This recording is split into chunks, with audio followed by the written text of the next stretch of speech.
الله الرحمن الرحيم الحمد لله رب العالمين والصلاة والسلام على أشرف الأنبياء والمرسلين نبينا محمد وعلى آله وصحبه أجمعين أما بعد السلام عليكم ورحمة الله وبركاته معزز سامعین اکرام،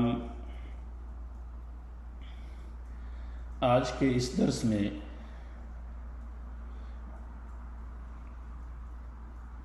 نبی اکرم صلی اللہ علیہ وسلم کے اوپر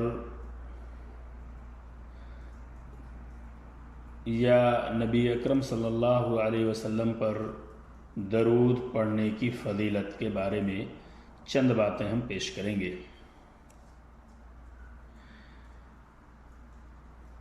ہم میں سے ہر شخص کو چاہیے کہ اس بات کا خاصا اہتمام کرے کہ جس قدر ہو سکے رسول اللہ صلی اللہ علیہ وسلم پر درود و سلام بھیجتا رہے۔ اس کا بہت بڑا اجر و ثواب ہے۔ قرآن اور احادیث کی روشنی میں جب آپ اس مسئلے کو دیکھیں گے تو یہ حقیقت بالکل واضح طور پہ سامنے آ جائے کہ بے حد اجر و ثواب ہے نبی اکرم صلی اللہ علیہ وسلم پر درود پڑھنے کا۔ قال اللہ تعالی اعوذ باللہ من الشیطان الرجیم ان اللہ وملائکتہ یصلون علی النبی یا ایہا الذین آمنوا صلوا علیہ وسلموا تسلیما۔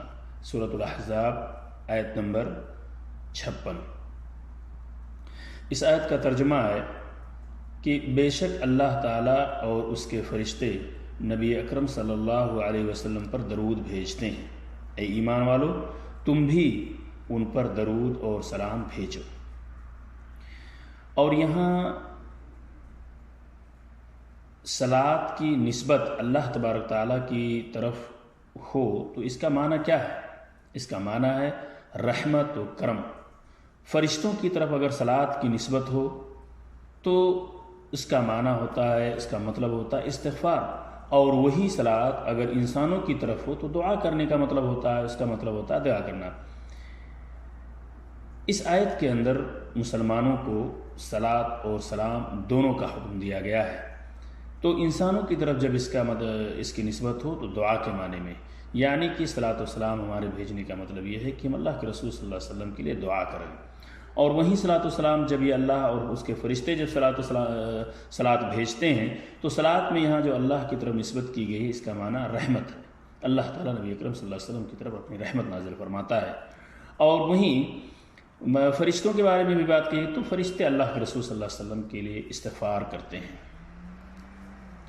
وعن عبد اللہ بن عمرو ابن العاص رضی اللہ عنہما انہ سمع رسول اللہ صلی اللہ علیہ وسلم یقول من صلی علیہ صلاۃ صلی اللہ علیہ بها 10۔ رواہ مسلم۔ حضرت عبداللہ ابن عمرو ابن العاص بیان کرتے ہیں کہ انہوں نے رسول اللہ صلی اللہ علیہ وسلم کو فرماتے ہوئے سنا، جو شخص مجھ پر ایک مرتبہ درود بھیجتا ہے اللہ تبارک تعالیٰ اس پر 10 رحمتیں نازل فرماتا ہے۔ صلی اللہ علیہ بها 10، یعنی اللہ تبارک تعالیٰ اس شخص کے اوپر 10 مرتبہ اپنی رحمت کو نازل فرماتا ہے۔ درود پڑھنے کا کیا مطلب ہے؟ درود کا مطلب یہ ہے کہ اللہم صلی علی محمد آخر تک پڑھیں۔ یہ نبی کریم صلی اللہ علیہ وسلم کے لیے رحمت اور رفع درجات کی دعا ہے جس کی بڑی فضیلت ہے، جیسا کہ اس حدیث میں آپ نے سنا۔ وعن عبداللہ بن مسعود رضی اللہ عنہ ان رسول اللہ صلی اللہ علیہ وسلم قال اول الناس بی یوم القیامت اکثرهم علی صلاۃ، رواہ الترمذی وقال حدیث حسن۔ اگر ہم اور آپ نبی اکرم صلی اللہ علیہ وسلم کی قیامت کے دن قربت چاہتے ہیں تو ہمیں اور آپ کو بکثرت درود پڑھنا چاہیے۔ اس حدیث سے کا ترجمہ یہ ہے کہ حضرت ابن مسعود رضی اللہ تعالیٰ عنہ سے روایت ہے کہ رسول اللہ صلی اللہ علیہ وسلم نے فرمایا، قیامت والے دن میرے سب سے زیادہ قریب وہ شخص ہوگا جو لوگوں میں سب سے زیادہ مجھ پر درود پڑھنے والا ہوگا۔ سب سے زیادہ قریب کا مطلب یعنی میری شفاعت کا سب سے زیادہ حقدار وہی شخص ہوگا جو بکثرت نبی کریم صلی اللہ علیہ وسلم پر درود بھیجتا ہوگا، یعنی کہ اس حدیث کے اندر بکثرت درود پڑھنے کی ترغیب دی گئی ہے۔ ایک اور حدیث آپ کے سامنے پیش کی جا رہی ہے، وعن اوس بن اوس رضی اللہ عنہ قال قال رسول اللہ صلی اللہ علیہ وسلم ان من افضل ایامکم یوم الجمعہ فاکثروا علی من الصلاة فیہ فإن صلاتكم معروضة علی فقالوا یا رسول اللہ وكيف تعرض صلاتنا عليك وقد أرمت قال يقول بليت قال صلى الله عليه وسلم إن الله حرم علي أو إن الله حرم على الأرض أجساد الأنبياء رواه أبو داود بإسناد صحیح۔ حضرت اوس ابن اوس سے روایت ہے کہ رسول اللہ صلی اللہ علیہ وسلم نے فرمایا تمہارے دنوں میں ان من افضل ایامکم تمہارے دنوں میں سب سے افضل دن جمعہ کا دن ہے، تو تم اس میں مجھ پر کثرت سے درود پڑھا کرو، اس لیے کہ تمہارا درود مجھ پر پیش کیا جائے گا۔ صحابہ نے پوچھا اے اللہ کے رسول آپ پر ہمارا درود کس طرح پیش کیا جائے گا جب کہ آپ کا جسم بوسیدہ ہو چکا ہوگا؟ آپ صلی اللہ علیہ وسلم نے فرمایا ان اللہ حرم علی الارض اجساد الانبیاء، اللہ تعالیٰ نے انبیاء علیہ السلام کے مبارک جسموں کو زمین پر حرام کر دیا ہے۔ یہاں پہ دو ورڈ ارمتا اور بلیتا دونوں کے معنی ہے بوسیدہ ہونا۔ جسموں کو کہ زمین پر حرام ہونے کا مطلب کہ زمین ان کو نہیں کھاتی، جو انبیاء کرام علیہ السلام کی جو اجساد مبارکہ ہوتی ہیں ان کو زمین نہیں کھاتی، ان کے جسم بوسیدہ نہیں ہوتے۔ درود پیش کیے جانے کا مطلب یہ کہ فرشتے آپ تک درود پہنچاتے ہیں،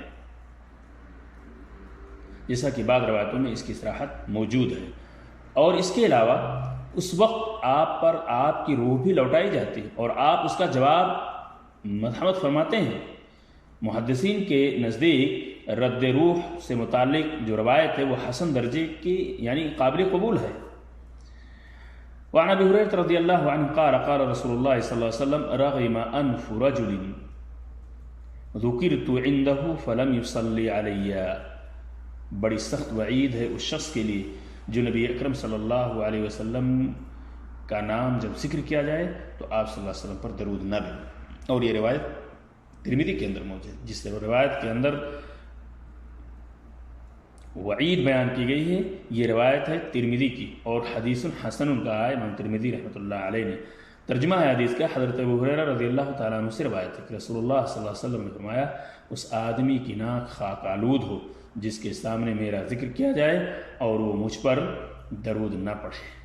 اللہ تبارک تعالیٰ سے دعا کہ اللہ تعالیٰ ہم سب کو اس فعل پر یعنی بکثرت درود و سلام نبی کریم صلی اللہ علیہ وسلم پر بھیجنے کی توفیق عطا فرمائے، اور جب بھی اللہ کے رسول صلی اللہ علیہ وسلم کا نام آئے تو اس وقت بھی ہمیں ضرور اللہ کے رسول صلی اللہ علیہ وسلم پر سلام بھیجنا چاہیے، درود بھیجنا چاہیے۔ اللہ تبارک تعالیٰ سے دعا ہے کہ اللہ تعالیٰ ہماری تمام عبادتوں کو قبول فرمائے اور جو بھی کوتاہیاں اور غلطیاں ہوں اسے درگزر فرمائے۔ السلام علیکم ورحمۃ اللہ وبرکاتہ۔